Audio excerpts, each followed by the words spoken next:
ಕಂದಾಯ ಇಲಾಖೆಯಲ್ಲಿ ಯಾವಾಗ ಒಂದು ಮಗು ಹುಟ್ಟಿದ ತಕ್ಷಣ ಅದಕ್ಕೆ ಜನನ ಪ್ರಮಾಣ ಪತ್ರ ಕೊಡ್ತೀವಿ.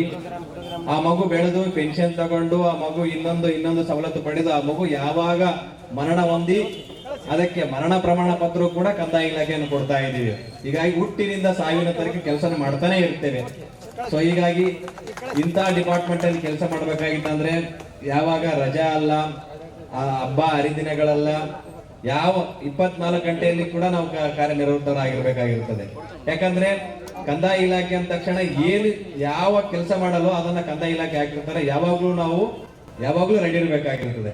ಸೊ ಹೀಗಾಗಿ ಮಾನ್ವಿ ತಾಲೂಕು ಆಡಳಿತ ವತಿಯಿಂದ ಅಥವಾ ಮಾನ್ವಿ ಕಂದಾಯ ಇಲಾಖೆ ತಹಸೀಲ್ದಾರ್ ಕಾರ್ಯದಲ್ಲಿ ಹಲವಾರು ಸುಧಾರಣೆಗಳನ್ನು ಕಾಣ್ತಾ ಇದ್ದೇವೆ. ಅದು ಇನ್ನಷ್ಟು ಸುಧಾರಣೆ ಕಾಣಬೇಕಾಗಿರ್ತಕ್ಕಂಥ ಈ ಸಂದರ್ಭದಲ್ಲಿ ಹೇಳಿಕೆಯನ್ನ ನೀಡಬೇಕಾಗಿರ್ತದೆ. ಹೀಗಾಗಿ ಒಂದು ಸಂತೋಷದ ಸುದ್ದಿ ಏನಪ್ಪಾ ಅಂತಂದ್ರೆ ಇಡೀ ರಾಜ್ಯಕ್ಕೆ ನಮ್ಮ ತಾಲೂಕು ಆಡಳಿತ ಅಂದ್ರೆ ರಾಜ್ಯಕ್ಕೆ 6ನೇ ಸ್ಥಾನ ಕುರುಡಿ ತಂದಿದ್ದೀವಿ, 7ನೇ ಸ್ಥಾನ ಹಿರೇಕೊಟ್ನೆಕಲ್ ತಂದಿದ್ದೀವಿ. ಅಂದ್ರೆ ಇಡೀ ರಾಜ್ಯ ಮಟ್ಟದಲ್ಲಿ ನಾವು ಆ ಒಂದು ಹೋಬಳಿಯನ್ನ ಸ್ಥಾನವನ್ನ ತಗೊಂಡಿದೀವಿ. ಇದು ಸಕಾಲದಲ್ಲಿ ಅಂದ್ರೆ ನಮ್ಮ ಕಚೇರಿಗೆ ಏನಾದ್ರೂ ಜಾತಿ ಪ್ರಮಾಣ ಪತ್ರ, ಬೀಳುಗಳು, ಇನ್ನೊಂದು ಏನಾದ್ರೂ 317 ಸರ್ಟಿಫಿಕೇಟ್ ಏನೋ ಒಂದು ಅರ್ಜಿ ಹಾಕಿದ್ರೆ ಅದನ್ನ 3 ದಿನಗಳ ಒಳಗಡೆನೆ ನಾವು ಕೊಡ್ತಾ ಇದ್ದೀವಿ. ಯಾಕಂದ್ರೆ ಅದು 21 ದಿನ ಇದ್ದದನ್ನ 3 ದಿನ ಕೊಡ್ತಾ ಇದೀವಿ. ಅದು ಇನ್ಮೇಲೆ ಅದು ಒಂದೇ ದಿನಕ್ಕೆ ಕೊಡ್ಬೇಕಂತ ನಾವು ಉದ್ದೇಶ ಇಟ್ಕೊಂಡಿದ್ವಿ. ಅದನ್ನು ಮುಂದಿನ ದಿನದಲ್ಲಿ ಸುಧಾರಿಸ್ಕೊಳ್ತಿದೀವಿ. ಸೊ ಹೀಗಾಗಿ ಭೂ ಸುರಕ್ಷಣೆ ಕೂಡ ಹಾಗೆ ಇನ್ಮೇಲಿಂದ ಇಂದಿನ ರೈತರು ಏನ್ ಮಾಡ್ತಿದ್ರು, ರೆಕಾರ್ಡ್ ರೂಮಿಗೆ ಬಂದು ಅದನ್ನ ಅರ್ಜಿಯನ್ನು ಕೊಟ್ಟು ಅದನ್ನು ಕಾಲಹರಣ ಮಾಡೋಂಥ ಸಾಧ್ಯತೆ ಇತ್ತು. ಈಗ ಭೂ ಸುರಕ್ಷೆ ಅಂತ ಹೇಳಿ ವೆಬ್ಸೈಟ್ ಬಂದಿದೆ. ಯಾರು ಸಾರ್ವಜನಿಕರು ಭೂ ಸುರಕ್ಷೆ ಹೊರಗಡೆ ಹೋಗಿ ಇಂಥ ಡಾಕ್ಯುಮೆಂಟ್ ಪಾಣಿ ಬೇಕೋ, ಏನ್ ಬೇಕು ನಿಮಗೆ, ಮುಟೇಶನ್ ಕಾಪಿ ಬೇಕೋ, ಅದನ್ನ ಏನ್ ಬೇಕಂತ ನೀವೇನು ಆನ್ಲೈನ್ ಭೂ ಸುರಕ್ಷೆ ವೆಬ್ಸೈಟ್ ಹಾಕಿದ್ರೆ ನಾವು ತಕ್ಷಣನೇ ನೀವು ಏನ್ ಕೇಳಿದ ಮಾಹಿತಿ ನಮ್ಮಲ್ಲಿ ಆಲ್ರೆಡಿ ಎಷ್ಟು ಅಂತಂದ್ರೆ ಸ್ಕ್ಯಾನ್ ಮಾಡಿರ್ತಕ್ಕಂಥ ತಂಡ 6 ಜನರ ತಂಡನೇ ಕಟ್ಟಿಕೊಂಡಿದೀವಿ. ಸ್ಕ್ಯಾನ್ ಮಾಡ್ತಾ ಇದೀವಿ. ನೀವು ಏನ್ ಡಾಕ್ಯುಮೆಂಟ್ ಕೇಳಿದ್ರಿ ಅದನ್ನ ಡಾಕ್ಯುಮೆಂಟ್ ಅಲ್ಲಿ ಇತೋಟದಲ್ಲಿ ನಿಮಗೆ ಫೀಸ್ ಕಟ್ಟಿದ ತಕ್ಷಣ ಸಿಗುತ್ತೆ. ಸೊ ಹೀಗಾಗಿ ಮುಂದಿನ ದಿನದಲ್ಲಿ ಕೂಡ ನೀವು ಡಿಜಿಟಲ್ ಜುಲೈ 1ನೇ ತಾರೀಕಿನ ಡಿಜಿಟಲ್ ಕೊಡ್ತಾ ಇದೀವಿ. ಹೀಗಾಗಿ ಪ್ರತಿಯೊಂದು ಪುರಸಭೆ ಅಧ್ಯಕ್ಷರನ್ನ ಈ ಒಂದು ಕಾರ್ಯಕ್ರಮಕ್ಕೆ ಆತ್ಮೀಯವಾದ ಸ್ವಾಗತವನ್ನು ಕೋರ್ತಿದೆ ತಮ್ಮೆಲ್ಲರ ಪರವಾಗಿ. ಹೀಗಾಗಿ ಭೂ ಸುರಕ್ಷೆ ಬಂದಿದೆ.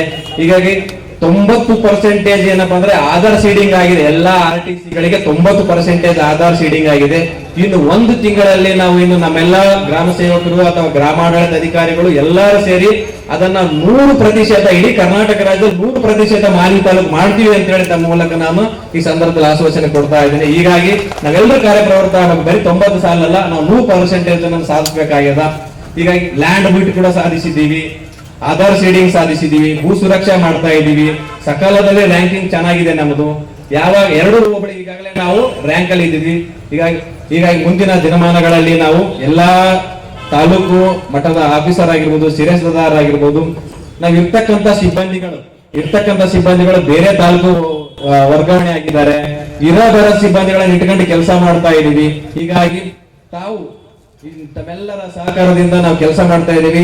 ಇದೇ ರೀತಿ ಕೆಲಸವನ್ನ ಮುಂದಿನ ದಿನಮಾನಗಳಲ್ಲಿ ನಾವು ಮಾಡಿದ್ದೆ ಆದಲ್ಲಿ ನೆಕ್ಸ್ಟ್ ಜುಲೈ 1ನೇ ತಾರೀಕು ಯಾವಾಗ್ಲೂ ನಾವು ಟಾಪ್ ಒಳಗಡೆ ಇರ್ಬೇಕಂತ ಅಭಿಲಾಷೆ ವ್ಯಕ್ತಪಡಿಸುತ್ತಾ ಈ ಒಂದು ಕಾರ್ಯಕ್ರಮಕ್ಕೆ ಸಹಕರಿಸಿರ್ತಕ್ಕಂಥ ಪ್ರತ್ಯಕ್ಷವಾಗಿ ಪರೋಕ್ಷವಾಗಿ ಸಹಕರಿಸಿರ್ತಕ್ಕಂಥ ಇಡೀ ಮಾನ್ವಿ ತಾಲೂಕಿನ ಜನತೆಗಾಗಿರ್ಬೋದು, ಮಾಧ್ಯಮದ ಮಿತ್ರರಿಗಾಗಿರ್ಬೋದು, ಅಥವಾ ಯಾವಾಗಲೂ ನಮಗೆ ಸಜೆಷನ್ ಮಾರ್ಗದರ್ಶಕರಾಗಿರ್ತಕ್ಕಂಥ ಮಾನ್ಯ ಸಚಿವರಿಗಾಗಿರ್ಬೋದು, ಮಾನ್ಯ ಶಾಸಕರಿಗೆ ಆಗಿರ್ಬೋದು ಅನಂತ ಕೃತಜ್ಞತೆಗಳನ್ನು ತಿಳಿಸುತ್ತಾ ಈ ಮೂಲಕ ನನ್ನ ಪ್ರಾಸ್ತಾವಿಕ ಮಾತುಗಳನ್ನು ಮುಗಿಸ್ತೇನೆ. ಜೈ ಕರ್ನಾಟಕ.